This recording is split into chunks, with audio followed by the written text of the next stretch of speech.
Hi everyone, welcome to the video. I hope you're having a fantastic day. So today we're covering a few tips on SSTOs. So yeah, let's jump into it. So the first thing I want to talk about is how much delta V you need to get into orbit with an SSTO, because it's not the same as going into orbit with rocket. Now the thing with SSTOs, they're less efficient, and so you need more delta V. In this case, I went with 5.4. I would put the minimum around 5 kilometers a second, but I went with 5.4. It just gives you more fuel to do whatever you want with, because you also have to use the fuel to get back down to Juno, so it's important to factor that in. Now, you also want to have quite a bit of thrust weight ratio, in my opinion. Just with the atmosphere, it's just nice to have this one. You probably don't need 8.79, I'm realizing, but around 3 I'd recommend. So yeah, on to the next tip. Now the second thing I want to talk about is something that involves the command ship, or the primary control point, whatever you wish to call it. Now, when creating SSTO, you probably start out with creating a plane, and this automatically sets the command ship to point. Now, if you look over here, in my case, I have it set to a rocket. Now, this is very important because how the autopilot works differently, and you're going to be using autopilot to get this thing in the air. So, with the plane autopilot, it automatically levels it out in terms of roll. Now this can create all sorts of problems, especially when I found when you're docking, it just goes all wrong. Especially in my case, since I don't have a gyro on this thing, so it's all using only RCS, and so it just can't maintain the level of flight, and it just starts going everywhere. So I just recommend setting it to rocket. It just makes the controlling so much easier. Yeah.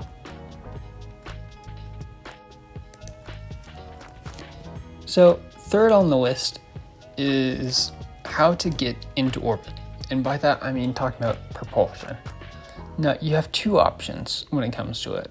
So the first option is what I have on this craft, which is 2 rocket engines. And so how I get into orbit is I take off normally like a plane using the rocket engines, and then just pitch up to 90 degrees. Now this is the easiest one by far, because the flight path is so simple. You just take off and go 90 degrees, and you fly it like a rocket all the way to orbit. So if this is your first time making SSTO, I recommend going with this option, just because it's simplicity. Now the other option is,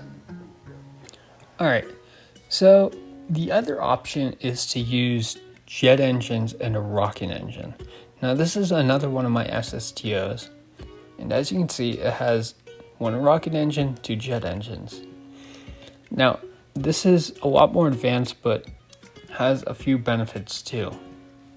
So taking off, it takes off like a normal plane with jet engines. You go up and you just spend a lot of time building speed.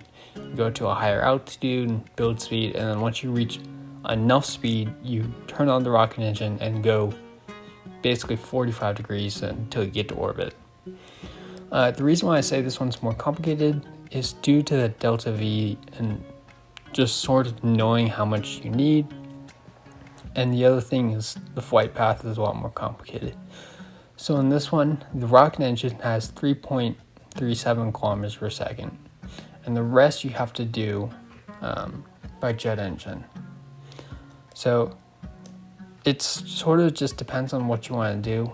The one benefit to this sort of layout is you usually have fuel left over, jet fuel, meaning when you get back down into the atmosphere, it leaves you some more fuel to play around with, meaning you don't have to glide your way to the runway.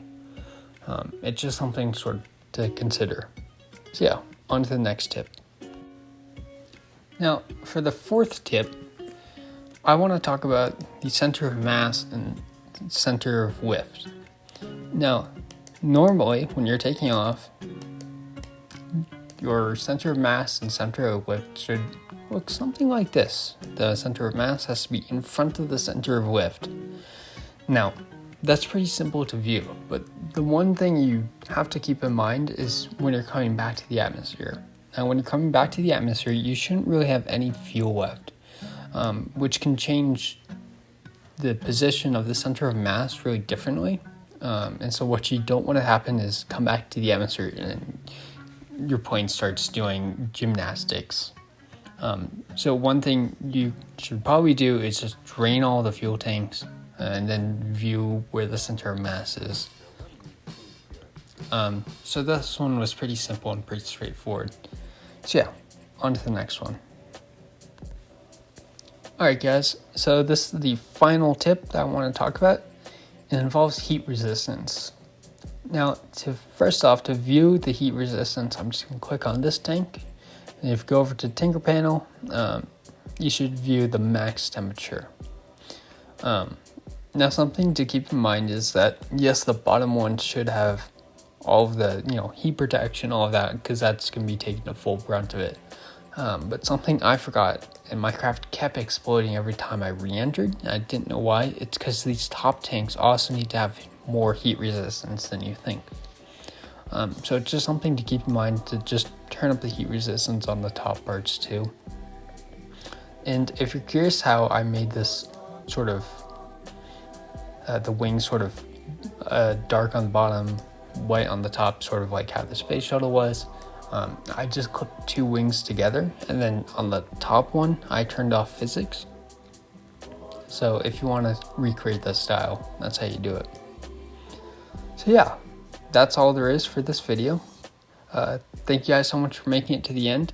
If you have any questions, leave them in the comments, and I'll be more than happy to answer them. So yeah, have a good day.